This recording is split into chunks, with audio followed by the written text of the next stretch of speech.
In this video, we are going to create a particle-based hit effect for our game. We want to have a scenario where whenever a note is successfully hit, the note appears to explode into a particle effect. So you get little tiny bits of confetti as opposed to the note just disappearing. Exactly. Cool. Now, the key challenge in this particle system is the fact that we want to keep heap utilization to a minimum whenever our game is running. We've opted to take the strategy of little to no garbage collection as the game is actually running. So we want to make sure that we are not creating instances of particle effects as our game is progressing. Okay. In order to accomplish this, we're going to pre-generate the effect instances, and we're going to design those instances to be reusable. So the idea is that each instance can play out an animation of particles moving, changing in size, and disappearing. And they can be set to finish their animation cycle and then go inactive and go into a waiting state to be reactivated later. Gotcha. So that way, instead of spawning a brand new effect instance every time we hit a note, we can instead reach into an invisible hat filled with particles, pull out one that's not being used, and put it into action. Sounds simple enough. All right, let's jump in and get started. I'm going to clean up the workspace a little bit by taking our screen game and closing everything except the screen game. That'll give us a little bit more room to work with. Now let's jump into our game folder and create a new class. This class is going to be called Hit Effect. Now with our brand new Hit Effect class, we'll begin by cleaning up the namespace and adding in some using statements. Here I'm going to go into Screen Game and steal the using statements, Microsoft XNA Framework, and framework.graphics. Alright, now we're ready to begin working on our hit effect. The very first thing we're going to drop down is a series of static fields which will act as, you could say, parameters for our explosion effect. Okay. We're going to use these fields, one, to make an easy-to-access place where we can change all of the parameters, and to give a better description of what each parameter does. So I'm going to begin with a comment saying that these are going to be our static fields, and we're going to create a set of static fields that we'll use to represent the parameters for all of our hit effects. We're going to begin with a vector2 called texture origin. So I'll make static vector2 texture origin. And what we're going to do with this texture origin is we want to draw I guess you could say positionally, each of our individual particles are going to be viewed as a point. Okay. All they are is a point in space that moves. And later those points will be represented by vector2s, or vector2 instances. And in order to draw them properly around that point, we're going to need an origin, so we can draw the overall hit effect texture around that point. Now currently we do have the hit effect texture. If we look back into our style class and look through the textures available, one of those is the effect texture. Now that texture is being stored by itself. We're not storing an origin along with that. So we're actually going to set up an origin texture, or excuse me, an origin field that we'll store here in the hit effect class. Alright, moving on from here, we're going to set up a random instance. And this random object is going to be used as we want to populate, you could say, a cloud of particles with a series of dots randomly positioned. So we're going to make a static field of type random. We'll call this field random, and we'll set it to a new instance of random where I'll give a specific seed of 4002. The idea is with that seed, that's simply a number where after some testing we found that that one gave the most even distribution of particles throughout a series of effects. Okay. Alright, moving on from here, we need to describe the number of points and the spacing of the points in any given effect. So we'll make a static integer field called point count, and we'll set that to 8. So that'll be the number of particles in each effect? That's right. Anytime an effect spawns, that's saying that each effect is going to have exactly 8 particles inside of it. Okay. Alright, next up we've got a static int called point spread, and this is going to be set to a value of 20. Now the idea is that when these particle effects spawn, the individual particles themselves don't emit from a single point. They're actually spawned with individual offsets. And the reason for this is that way once we scale these particles to give the effect of motion, well, it will appear that some particles travel farther than others. And the reason for this is they're each going to start at a different value. So ones that start on the edge of their spawn area will appear to move further. Okay. So this is saying that initially, upon spawn, we're going to have a 20 pixel variance for each spawn. You can almost view this as a rough radius, because the idea is that we'll be able to spawn either 20 ahead or 20 before the origin. But it's not exactly a radius, since the actual spawning field is going to be in the shape of a rectangle. Okay. We're going to use a random on X and then a random in Y, rather than an actual radius around a point. You'll actually run into this kind of thing when setting up particle emitters, like in 3D applications. A lot of cases you have like an area emitter where you can set up a square or a cube, and really what you're doing is you're creating your particle somewhere within that area. So to describe it in those terms, since we're going to be using this as a plus-minus variance, what this is saying is that we will have a 40 pixel by 40 pixel square emission area. Okay. All right, moving on from here, we're going to have a static field, a static int, called distance multiplier.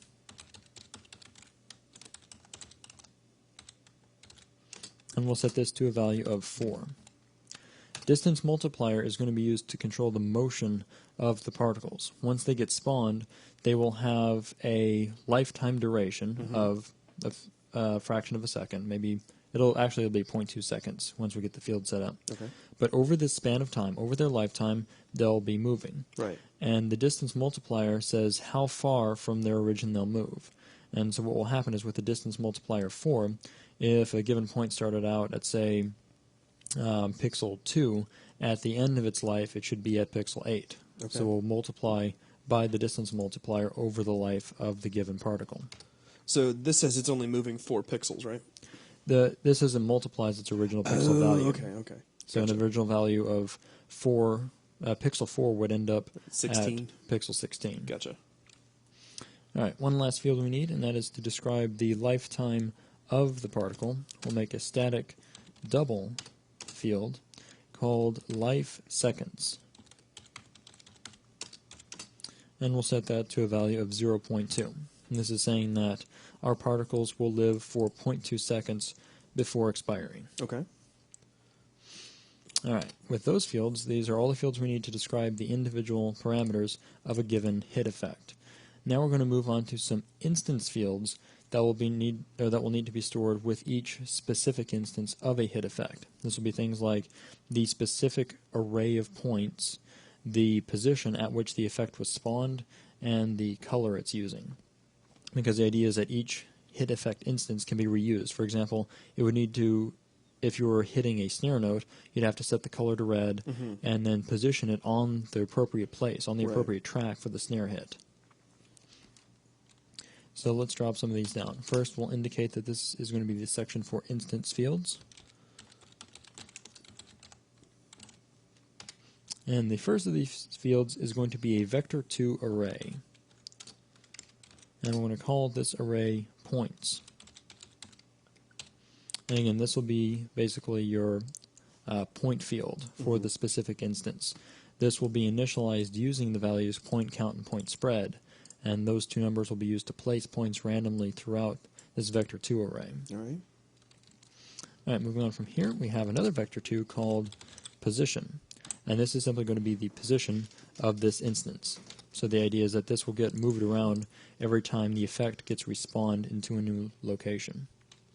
All right, after here we have a color field, which we will call color. And again, this is just so that the effect can pick up the color of whatever track it was spawned on. We also need a Boolean value. We're going to call this active, and we'll explicitly default it to false. And the idea here is that the effects aren't destroyed and recreated, they simply go inactive. Once they get done playing their animation, the animation plays through and the effect disappears, we can mark that effect instance as inactive by setting active to false, and that way we can avoid drawing the effect once it is no longer needed. Gotcha. And then all we do to respawn it is reset all of its fields and mark active as true. Then it will begin drawing again and live out its lifetime. Now, one last thing we need is the specific amount of time that this instance has until its life expires. So this will be a double field called life remaining. So the idea is that when we spawn an instance or reset it to a new position, we set life remaining to be a full duration of total life seconds. Then as time passes with each game draw call, that will get decremented until life remaining hits 0, at which point we will mark the effect as expired. Alright, now it's time to look at some methods. Let's throw together the method skeleton for all of our instance methods. So I can begin with a comment saying instance methods, and we're going to have a constructor and a couple of methods. We'll begin with the constructor. We'll have a public constructor, so public hit effect. And in this case, the constructor is just going to be used to make sure that the point array grid is initialized. So we get a set of points all added into this vector2 array. Alright, moving on from here, we'll need to have an instance method called spawn. So we'll make void spawn, and we'll take in a couple of parameters. We'll take in a vector2 called position and a color called color. And the purpose of spawn is going to be to take one of the already existing instances, but then reset it so that we move it to the current position, set it to be the correct color, because we'll be moving it to the position of a track, pass in the color of that track, and then it'll be this method's responsibility to get all of the fields reset. So we reset life remaining, active, and so forth, and that will make the effect appear to have just come into existence at a specific point. Alright, one more instance method we'll need will be draw. This will be a public void method. We'll call this draw, and we'll take in a sprite batch and a game time. So we'll have a sprite batch parameter. We'll call this sprite batch, and a game time parameter, which we will call game time. And draw is going to be used to draw this specific instance of the hit effect. Okay. We're also taking in game time because we'll do any necessary life updates and expiration checks here inside of draw. Gotcha. This avoids the need of having a separate update method, which we don't need for a purely visual effect. We'll do any type of timing calculation we need to directly inside of the draw method. Yeah, that makes sense. Alright, with our instance skeleton in place, let's jump back to the top and begin implementing. Here in the constructor, we need to initialize our vector2 array for our points, and then spawn actual vector2s, or rather write vector2s, into each element. So we'll do this by saying this.points is equal to a new vector2 array, and this vector2 array will have a number of elements based on the total point count we should have per instance. Again, we're saying the point count is 8, meaning we'll have 8 particles per hit effect. So we'll drop in point count into our vector2 initialization. Alright, now that we know how many points we have and we have the array itself initialized, let's loop through all of the points that we'll have and specify a new random point for each one. So we'll make a for loop. We'll loop through all of point count, and then for each iteration, we'll say this dot points sub I will be equal to a new vector2. And for the x component of the vector2, we'll put in a call to random.next. And we'll be using the third overload where we can specify both a min value and max value for the new random number. So here we can use point spread as a variance, both negative and positive, to describe how far apart these points can appear. For our minimum value, we'll specify negative point spread. And for our maximum value, we'll specify point spread plus 1. The reason we're doing that, again, is because in our random call, the min value is inclusive, so we'll actually reach that negative 20 for point spread. Max value is exclusive, which would give us a value of up to 19. We want this to include 20, so we'll add 1 onto point spread. Okay. Now I'll drop in a comment to indicate that this is the end of our X component, and I'll actually jump down to the next line to drop in our Y component. We'll use the exact same calculation for Y, so I'll copy our call to random.next and paste it in directly below. Then we can end off our call to new vector2, terminate, and that takes care of the vector2 creation. So again, the exact same call to random.next in order to set up our X and Y components of this point. Alright, from here we can move on to spawn. Now again, spawn is meant to take an already existing instance of a hit effect and activate it, set its position, set its color, and set up its lifespan. So let's begin with active. The moment we're told to spawn, we'll set our active flag to true to indicate that we are active and we should start receiving draw calls. Next, we'll turn around and we'll set our position to be equal to the position that we were told to spawn at. So we'll drop in the position parameter. We'll also make sure that we set our color to be the color passed in, which should match the appropriate track. And finally, we'll set this dot life remaining. We'll reset this to the total number of seconds in any particle's lifespan, which is given in life seconds. So again, we have life seconds describing the overall life of a specific hit effect, and so it's almost like we're recharging the particle back to an original time span. Alright, moving on from here, now we can address the draw method. And this is where we're going to need to take several things into account. We need to look at our life remaining, we need to decrement it, so we approach towards the end of our life, then make sure that we have not yet expired. Because if we have expired, we need to mark active as false, and then we need to prevent any further drawing. So let's put in the lifetime calculation first. We have our life remaining field here in this instance of draw. We could actually indicate that by saying this.life remaining. We'll make sure we decrement that by the total number of seconds that has elapsed. So we need to go to game time dot elapsed game time dot total seconds. Alright, now that we've decremented our life remaining, we need to do a check and see if this last decrement has just taken us to or below 0. So we'll check this dot life remaining. If that is less than or equal to 0, then we have expired. So in that case, we'll take this dot active, set it to false, and then we flag ourselves as inactive, and we will also return. That makes sense. You'll jump completely out of the method. Exactly. Since this is in fact a call to draw, we want to make sure that if we have just realized that we're no longer alive, we don't want to run that last iteration of draw.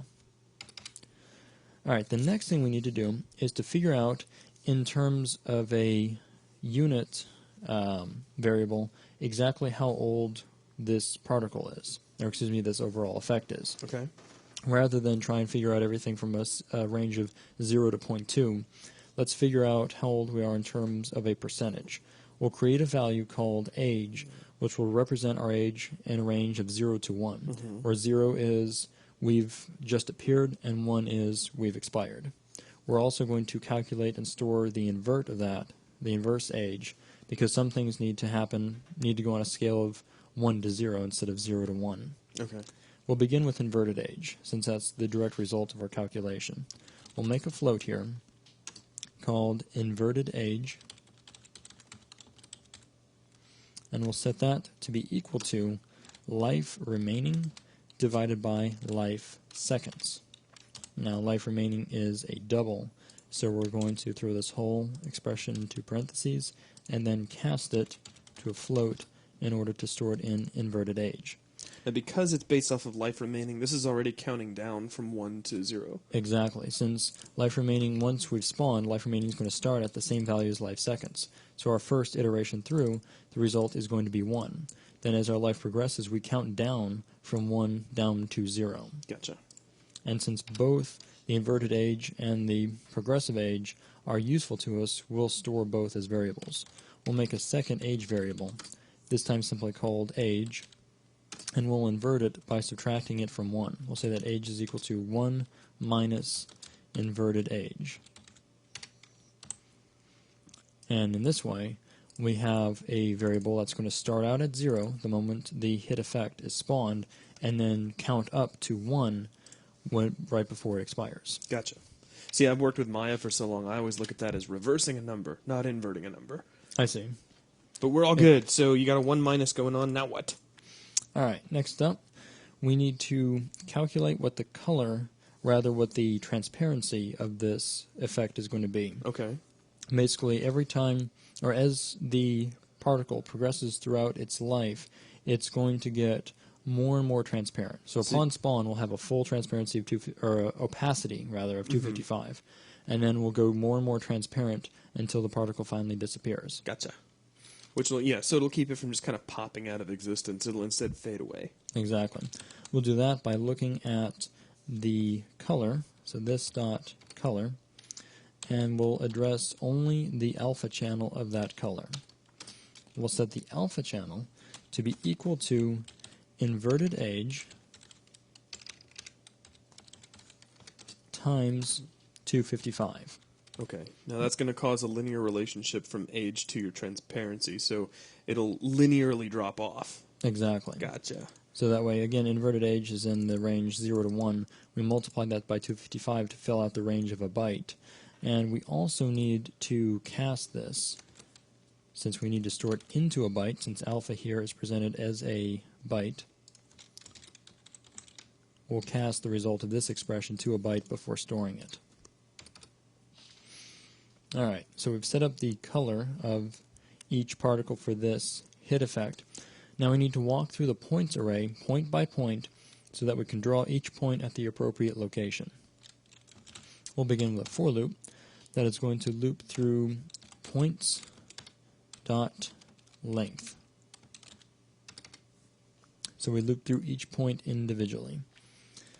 Now we're going to need to do some transformation on these points. We're going to need to multiply them by their distance multiplier to make them appear to move. Now we don't want to apply this to the actual points stored in the points array.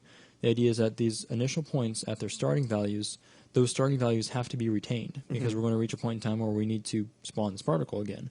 And we don't want to run through and have to reset all the points point by point. Right. So what we'll do is we'll grab a copy of each point into a new vector 2 and manipulate that vector 2. Okay. So that way we make a throwaway transformation vector. So we'll drop in a vector 2 called point, and we'll set it to be equal to points sub I. And because of the nature of the value type vector 2, this operation will simply make a copy of points I into point. Now with this new point vector, we're free to do whatever we want to it, and it won't actually affect the state of the points inside of our points array. So at this point, we need to calculate the point expansion so that throughout the life of this hit effect, the points appear to move farther and farther away from their starting location. And we'll do that by taking the point, and we need to multiply age against distance multiplier.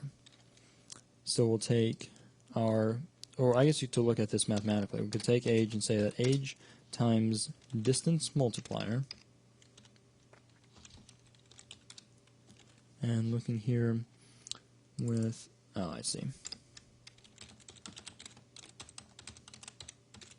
So we have age times distance multiplier, and we could even drop down a comment saying that this expression is going to cause us to expand outward. Now we need to put the expression into use, and what we're actually going to do with it is take our current point's position, so point, and we will multiply it by that expression. So we'll say that point times equals age times distance multiplier. So how far out should we go? Does that also mean that the further they are away from their origin when they're spawned, the faster they're going to travel? Probably. It depends on how you perceive it. If you look at it in time, it would be faster. If you look at it in distance, it would be further. Okay. So you could say because they'll end up moving from roughly the same location to a more distant location, then they'll also appear faster. Gotcha. Excuse me. All right, at this point, we have all the information we need to draw the point in question. So we'll make a call to spritebatch.draw. We'll draw using the effect texture, so we'll look into the style class and grab effect texture. We're going to use the 6th overload of our draw call so we can gain access to origin information. Now here we need to specify a position, so we'll drop in the point vector 2. Now granted, we also need to use our own position as kind of an origin. So we'll take this dot position, because everything needs to be offset from where the overall effect is located. Mm-hmm. So this dot position plus point. Then we need to drop in if we look back at the 6 overload, a source rectangle. We're not going to have a source rectangle, so we'll specify this as null. We need a color, so we'll drop in this dot color. For rotation, we'll give a rotation of 0f. For the origin, we'll drop in texture origin. For the scale, we'll drop in 1f. Sprite effects will be none. And layer depth will be 0. And that should take care of our draw call. Looking through here, let's build, make sure that this class gets saved out. At this point we have no syntax errors, and everything is looking good for all of our instance methods. Now, we do need to put together some management framework so that we can control all of the instances that may exist at any given time. Okay. So, since we've got all of our instance code put together and working nicely, we'll call the video at this point, and we'll continue in the next video.